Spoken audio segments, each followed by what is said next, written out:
Hello and welcome to my presentation video on RCD selectivity. My name is Martin Lavachka and in this video I'm going to explain what RCD selectivity is, its benefits and the conditions to achieve total RCD selectivity. Before starting with RCD selectivity, I highly recommend watching the videos on electrocaution, protection and RCD basics that I made so that you understand all the information mentioned in this video in context. Now let's get started. What is RCD selectivity?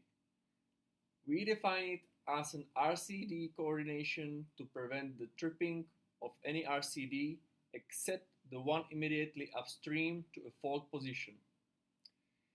It is necessary for installations supplying critical loads where an earth leakage fault in one circuit should not cause disconnection of other circuits. What are the benefits of selectivity? The first benefit is safety, since it provides continuity of service in critical facilities such as hospitals or tall buildings. The second benefit is reduced downtime and increased productivity as it makes it easier to locate the fault. The tripped device is closer to failure. All you have to do is inspect the circuit related to the next device or load. The third benefit is customer satisfaction, as it provides comfort in hotels or supermarkets by reducing the magnitude of breakdowns in the building. The fourth benefit is the reduction of financial losses in the industry or data centers.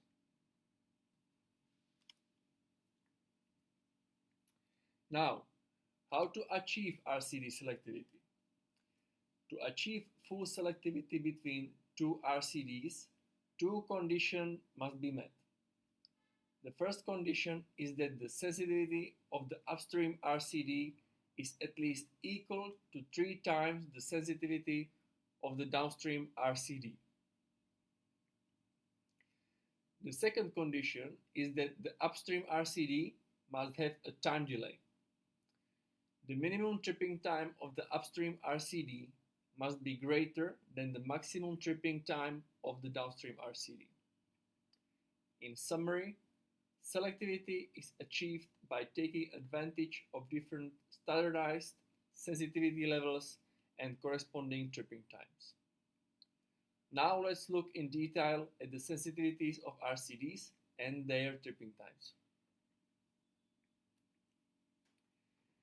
Different sensitivity levels are standardized by the IEC.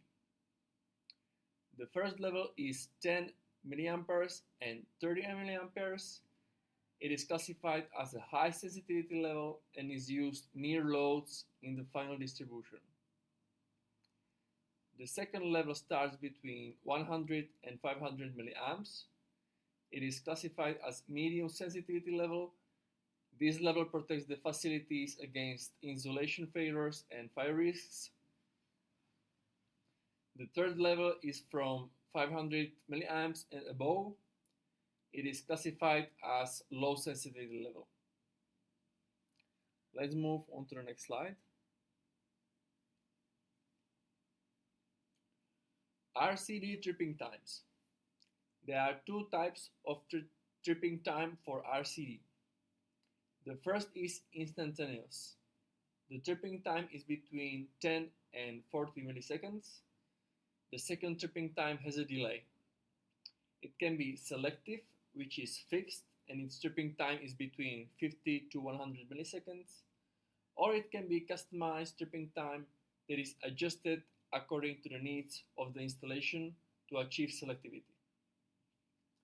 Various national standards recognize a maximum tripping time of 1 second in installation distribution circuits, but not in final distribution circuits where action must be immediate to protect people against the risk of electrocution.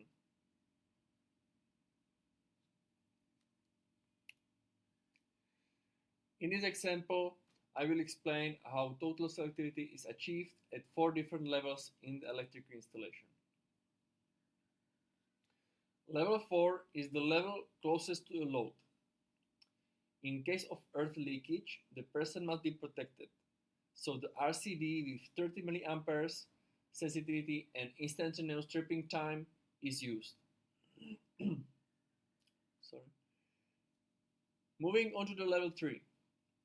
There is an S-type RCD installed with a sensitivity of 300 milliamps. The sensitivity of this RCD is at least 3 times greater than that of the downstream RCD. So the first condition for selectivity is met. The tripping time of the S-type RCD is 50 milliseconds. If you remember well from the previous slide, you will know that the tripping time of instantaneous RCD is 10 to 40 milliseconds. So since the trip time of level 3 RCD is delayed, the second condition is also satisfied. There is complete selectivity between level 3 and level 4 RCDs. As you move to level 2, you can see that the conditions are also met between the level 2 RCD and the level 3 RCD, and between the level 1 RCD and the level 2 RCD. In this case, the tripping time is already adjusted in the device according to the need to achieve selectivity.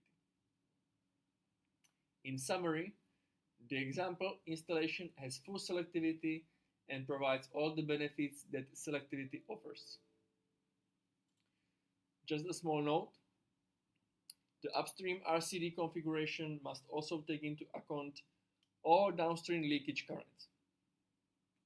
The load may have an earth leakage, for example, power outlets that may have earth leakage of 3 milliamps per outlet, or a 3-phase motor filter may have a current leakage of 20 milliamperes, for example.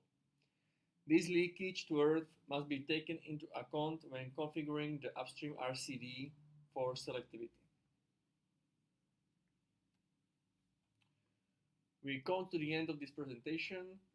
Now you have knowledge about RCD selectivity. Thanks so much for watching. Stay tuned for the next video where I will talk about low voltage distribution.